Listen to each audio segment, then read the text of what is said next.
ಸ್ನೇಹಿತರೆ ನಮಸ್ಕಾರ. ಇವತ್ತು ಕರ್ನಾಟಕದ ರಾಜಕೀಯದ ರಂಗದಲ್ಲಿ ಒಂದು ರೀತಿಯಲ್ಲಿ ನೀರವ ಮೌನ. ಪಕ್ಷಾತೀತವಾಗಿ ಎಲ್ಲರೂ ಕೂಡ ಒಂದು ಕ್ಷಣ ಅಯ್ಯೋ ಅಂಥೇಳಿ ಹೇಳಿದಂತಹ ಕ್ಷಣ ಅದು. ಬಹುಶಃ ಇವತ್ತಿನ ಈ ಕ್ಷಣ ಇದೆಯಲ್ಲ, ಇದು ಎಂಥವರಿಗಾದರೂ ಕೂಡ ಮನ ಕಲಕುವಂಥದ್ದೇ. ಮನುಷ್ಯ ಒಂದು ರೀತಿಯಲ್ಲಿ ನೋಡಲಿಕ್ಕೆ ಹೊರಟು, ಆದರೂ ಕೂಡ ಆ ಮನುಷ್ಯನ ಒಳಗಡೆ ಒಂದು ಮಾನವೀಯತೆ ಇತ್ತು. ಕಷ್ಟ ಅಂತ ಹೇಳಿ ಬಂದವರ ಕೈ ಹಿಡಿಯುವಂತಹ ಒಂದು ಸಹೃದಯತೆ ಇತ್ತು. ಹಾಗೆಯೇ ಕೊಟ್ಟ ಮಾತನ್ನು ಕೂಡ ತಪ್ಪಿ ನಡೆಯಬಾರದು, ನಡೆದರೆ ಆ ಭಗವಂತ ಮೆಚ್ಚೋದಿಲ್ಲ ಅನ್ನುವಂತಹ ಒಂದು ಶ್ರದ್ಧೆಯೂ ಕೂಡ ಇತ್ತು. ಅದರ ಜೊತೆಗೆ ನನ್ನ ಮೇಲೆ ನಂಬಿಕೆ ಇಟ್ಟು ನನಗೆ ಅಧಿಕಾರವನ್ನು ಕೊಟ್ಟಂಥವ್ರಿಗೆ ನಾನು ಮೋಸ ಮಾಡಬಾರ್ದು ಅನ್ನುವಂತಹ ಒಂದು ಕಾಳಜಿಯೂ ಕೂಡ ಇತ್ತು. ಇವೆಲ್ಲದರ ಜೊತೆಗೆ ತಾನೊಬ್ಬ ಹಠಗಾರ, ತಾನೊಬ್ಬ ಛಲವಾದಿ, ತಾನು ಏನು ಅಂದ್ಕೊಂಡಿದ್ನೋ ಅದನ್ನು ಸಾಧಿಸಿದ್ದೇನೆ ಎನ್ನುವಂತಹ ಒಂದು ತೃಪ್ತಿಯೂ ಕೂಡ ಆ ಮುಖದಲ್ಲೇ ಇತ್ತು. ಆ ಮುಖ ಬೇರೆ ಯಾರದ್ದೂ ಅಲ್ಲ, ಅದು ಸಿದ್ದರಾಮಯ್ಯನವರ ಮುಖ. ಹೌದು, ನಾನಿಲ್ಲಿ ಹೇಳ್ತಾ ಇರೋದು CM ಸಿದ್ದರಾಮಯ್ಯನವರ ಬಗ್ಗೆ. ಈಗ ಸದ್ಯಕ್ಕೆ ಸಿದ್ದರಾಮಯ್ಯವರು CMఏ, ಇನ್ನೂ ಕೂಡ ಮಾಜಿ ಆಗಿಲ್ಲ, ಆಗ್ತಾರೆ, ಆದರೆ ಇನ್ನೂ ಕೂಡ ಆಗಿಲ್ಲ. ಆದರೆ ಈ ಸಿದ್ದರಾಮಯ್ಯನವರ ರಾಜಕೀಯ ಹಾದಿ ಇದೆಯಲ್ಲ, ಇದು ಬಹುಶಃ ಪ್ರತಿಯೊಬ್ಬರಿಗೂ ಕೂಡ ಸ್ಫೂರ್ತಿದಾಯಕ. ಒಬ್ಬ ಸಾಮಾನ್ಯ ಬಡ ಕುಟುಂಬದ ಹುಡುಗ ಮುಖ್ಯಮಂತ್ರಿ ಗಾದಿವರೆಗೆ ಏರೋದು ಮಾತ್ರವಲ್ಲದೆ ಅಧಿಕಾರವನ್ನು ಹೇಗೆಲ್ಲ ಅನುಭವಿಸಬಹುದು, ಜೊತೆಗೆ ಆ ಅಧಿಕಾರಕ್ಕೆ ಏರಿದ ಬಳಿಕ ಅಧಿಕಾರದ ಅಮಲು ತಲೆಗೆ ಏರದಂತೆ ಹೇಗೆ ಬದುಕಬಹುದು ಅಂತೇಳಿ ತೋರಿಸಿಕೊಟ್ಟಂತಹ ಒಬ್ಬ ಧೀಮಂತ ನಾಯಕ, ಅಚ್ಚಳಿಯದ ಹೆಸರನ್ನು ನಿರ್ಮಾಣ ಮಾಡಿದಂತಹ ರಾಜಕೀಯ ಪಟು ಅಂತಲೂ ಕೂಡ ಹೇಳ್ಬೋದು.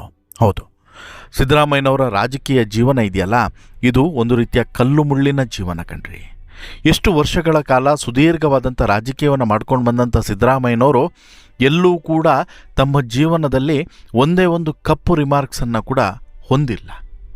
ಚಿಕ್ಕದಾಗಿ ಒಂದು ರಿಮಾರ್ಕ್ಸ್ ಕಳೆದ ವರ್ಷ ಬಂದಿತ್ತು, ಅದು ಕೂಡ ಇಲ್ಲ, ಸಿದ್ದರಾಮಯ್ಯನವ್ರದ್ದೇನೂ ಕೂಡ ತಪ್ಪಿಲ್ಲ ಇದರಲ್ಲಿ ಅಂಥೇಳಿ ಕೊನೆಗೆ ತೀರ್ಪು ಬರೋ ಹಂತಕ್ಕೆ ಸಿದ್ದರಾಮಯ್ಯನವರು ಕ್ಲೀನ್ ಚೀಟನ್ನು ಪಡೆದುಕೊಂಡಂಥ ರಾಜಕಾರಣಿ. ಅವರ ಬದುಕನ್ನು ಮೆಲುಕು ಹಾಕ್ತಾ ಹೋದರೆ ತುಂಬ ನಮಗೆ ಪಾಠಗಳೇ ಸಿಗ್ತಾ ಹೋಗ್ತದೆ. ಅದು ಮೈಸೂರಿನ ಸಿದ್ದರಾಮನ ಹುಂಡಿ ಎನ್ನುವಂಥ ಪುಟ್ಟ ಹಳ್ಳಿ. ಅಲ್ಲಿ ಕುರಿ ಕಾಯ್ತಿದ್ದಂಥ ಆ ಹುಡುಗನಿಗೆ ತನಗೆ ಅಕ್ಷರ ಕಲಿಯುವಂಥ ಆಸೆ ತುಂಬ ಇದೆ ಅನ್ನೋದು ಆ ನಂತರ ಅರ್ಥ ಆಗಿತ್ತು. ಆದರೆ ವಿಧಿ ನಿನ್ನ ಹಣೆ ಬರಹದಲ್ಲಿ ವಿದ್ಯಾಭ್ಯಾಸ ಇಲ್ಲ ಅಂಥೇಳಿ ಹೇಳಿತ್ತು. ಆದರೆ ವಿಧಿಯ ಲಿಖಿತವನ್ನೇ ಬದಲಾಯಿಸಿ ವಿಧಾನಸೌಧದ ರಾಜಸಿಂಹಾಸನ ಏರಿದಂಥ ಹಠವಾದಿಯೇ ಈ ಸಿದ್ದರಾಮಯ್ಯ ಕಣ್ರಿ. ಹೌದು, 1948 ಆಗಸ್ಟ್ 12 ಇಲ್ಲಿ ಸಿದ್ದರಾಮನ ಹುಂಡಿಯಲ್ಲಿ ಒಂದು ಮಗು ಜನಿಸುತ್ತೆ. ಆ ಮಗುವಿನ ಹೆಸರೇ ಸಿದ್ದರಾಮಯ್ಯ ಅಂತೇಳಿ. ಸಿದ್ದರಾಮಯ್ಯನವರ ಬಾಲ್ಯ ಸುಲಭದಾಗಿರಲಿಲ್ಲ. ತಂದೆ ಸಿದ್ದರಾಮೇಗೌಡರಿಗೆ ಮಗ ಓದೋದು ಇಷ್ಟ ಇರಲಿಲ್ಲ. ಆದರೆ ಹಳ್ಳಿಯ ಶಾಲೆಯ ಮಗ ಓದೋದು ಒಂದು ರೀತಿಯಲ್ಲಿ ಸವಾಲೆ. ಆ ಶಾಲೆಯ ಮಾಸ್ಟರು ಈ ಬಾಲಕನ ಕಣ್ಣಲ್ಲಿದ್ದಂಥ ತೇಜಸ್ಸನ್ನು ಗುರುತಿಸಿ ನೇರವಾಗಿ 5ನೇ ತರಗತಿಗೆ ಸೇರಿಸ್ಕೊಂಡಿದ್ರು. ಅಲ್ಲಿಂದ ಶುರುವಾಯಿತು ನೋಡಿ ಈ ಹಳ್ಳಿ ಹೈದನ ಜಿಗಿತಗಳು. ಹೌದು, ಇದು ಅಸಲಿಗೆ 100ಕ್ಕೆ 100 ನಿಜ. ಕಾಲೇಜು ದಿನಗಳ ಹಳೆಯ ಈ ಒಂದೊಂದೇ ಅವರ ಕಥೆಗಳನ್ನು ನಾವು ತೆರೆದು ನೋಡ್ತಾ ಹೋದರೆ ಸಾಕಷ್ಟು ರೋಮಾಂಚನಕಾರಿ ವಿಚಾರಗಳು ಗೊತ್ತಾಗ್ತಾ ಹೋಗುತ್ತೆ. ಓದಿನಲ್ಲಿ ಸದಾ ಮುಂದೆ ಇದ್ದಂಥ ಸಿದ್ದು BSc ಮುಗಿಸಿ ನಂತರ ಕಾನೂನು ಪದವಿಯನ್ನೂ ಕೂಡ ಪಡೆದುಕೊಳ್ತಾರೆ. ಮೈಸೂರಿನಲ್ಲಿ ವಕೀಲಿ ವೃತ್ತಿಯನ್ನು ಕೂಡ ಆರಂಭಿಸಿದಾಗ ಕೇವಲ ದುಡ್ಡಿಗಾಗಿ ವಾದ ಮಾಡಲಿಲ್ಲ, ಬದಲಿಗೆ ನೊಂದವರ ಪರವಾಗಿ ಉಚಿತವಾಗಿ ಕೇಸನ್ನು ನಡೆಸಿ ಜನರ ಹೃದಯವನ್ನು ಗೆದ್ದಿದ್ದಾರೆ. ಇದೇ ಜನಪ್ರಿಯತೆ ಅವರನ್ನು ರಾಜಕೀಯದ ಕಡೆಗೂ ಕೂಡ ಕರೆದುಕೊಂಡು ಬಂತು ಅಂತ ಹೇಳಿದ್ರೂ ಕೂಡ ಸುಳ್ಳಾಗೋದಿಲ್ಲ. 1982ರಲ್ಲಿ ಮೊದಲ ಬಾರಿಗೆ ಭಾರತೀಯ ಲೋಕದಳ ಪಕ್ಷದಿಂದ ಚಾಮುಂಡೇಶ್ವರಿ ಕ್ಷೇತ್ರದಲ್ಲಿ ಚುನಾವಣೆಗೆ ನಿಲ್ತಾರೆ ಸಿದ್ದರಾಮಯ್ಯ. ಆ ಸಂದರ್ಭದಲ್ಲಿ ಕೈಯಲ್ಲಿ ₹1 ಹಣ ಕೂಡ ಇರಲಿಲ್ಲ, ದೊಡ್ಡ ಬೆಂಬಲವೂ ಕೂಡ ಇರಲಿಲ್ಲ. ಆದರೆ ಜನರ ಆಶೀರ್ವಾದ ಮಾತ್ರ ದೊಡ್ಡ ಮಟ್ಟದಲ್ಲಿತ್ತು. ಮೊದಲ ಯತ್ನದಲ್ಲೇ ಭರ್ಜರಿ ಗೆಲುವನ್ನು ಸಾಧಿಸಿ ಶಾಸಕರಾಗಿ ವಿಧಾನಸೌಧವನ್ನು ಪ್ರವೇಶ ಮಾಡ್ತಾರೆ. ಅಲ್ಲಿಂದ ಹಿಂತಿರುಗಿ ನೋಡಲೇ ಇಲ್ಲ ಸಿದ್ದು. ರಾಜಕೀಯ ಇವರಿಗೆ ಸರಾಗವಾಗಿಯನ್ನು ಒಲ್ದಿದ್ದಲ್ಲ. ಸಿದ್ದರಾಮಯ್ಯನವರು JDSನಲ್ಲಿ HD ದೇವೇಗೌಡರ ಆಪ್ತರಾಗಿ ಬೆಳೆದರು. 2 ಬಾರಿ ಉಪಮುಖ್ಯಮಂತ್ರಿಯೂ ಕೂಡ ಆದರು. ರಾಜ್ಯದ ಹಣಕಾಸು ಸಚಿವರಾಗಿ ಬರೋಬ್ಬರಿ 13 ಬಾರಿ ಬಜೆಟನ್ನು ಮಂಡಿಸಿದಂಥ ಆರ್ಥಿಕ ತಜ್ಞ ಅಂತೇಳಿ ಕರೆಸಿಕೊಂಡ್ರು. ಆದರೆ ರಾಜಕೀಯದ ಚದುರಂಗದ ಆಟದಲ್ಲಿ 2005ರಲ್ಲಿ JDSನಿಂದ ಉಚ್ಚಾಟನೆಗೊಂಡಂತಹ ಈ ಸಿದ್ದರಾಮಯ್ಯನವರು ರಾಜಕೀಯ ಭವಿಷ್ಯ ಮುಗಿದೇ ಹೋಯಿತು ಅಂತೇಳ್ಬಿಟ್ಟು ಸಾಕಷ್ಟು ಜನ ಸಂಭ್ರಮಿಸುವಂತಹ ಹೊತ್ತಿನಲ್ಲಿ ಒಂದು ದಿಟ್ಟ ನಿರ್ಧಾರವನ್ನು ತೆಗೆದುಕೊಂಡಿದ್ದರು. ಅದೇ ಕಾಂಗ್ರೆಸ್ಗೆ ಸೇರ್ಪಡೆಯಾಗಿದ್ದು. ಹೌದು, ಸಿದ್ದರಾಮಯ್ಯ ಯಾವಾಗ JDSನಿಂದ ಹೊರಗಡೆ ಬರ್ತಾರೋ ಆಗ ಧೃತಿ ಕೆಡಲಿಲ್ಲ.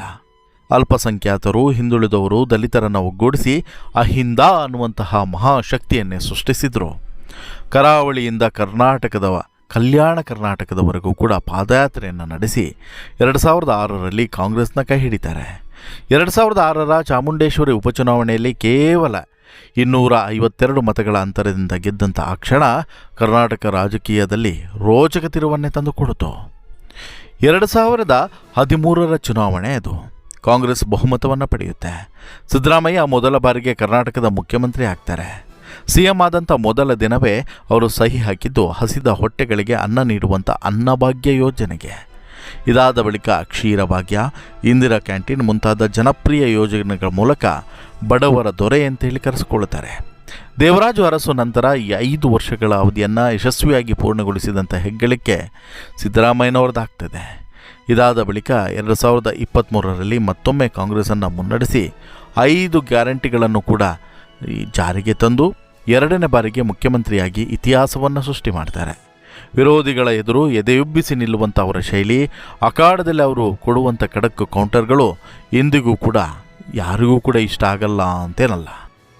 ಇವರ ವಿರೋಧಿಗಳು ಕೂಡ ಸಿದ್ದರಾಮಯ್ಯನ ಇಷ್ಟಪಡೋದು ಇದೇ ಕಾರಣಕ್ಕೆ.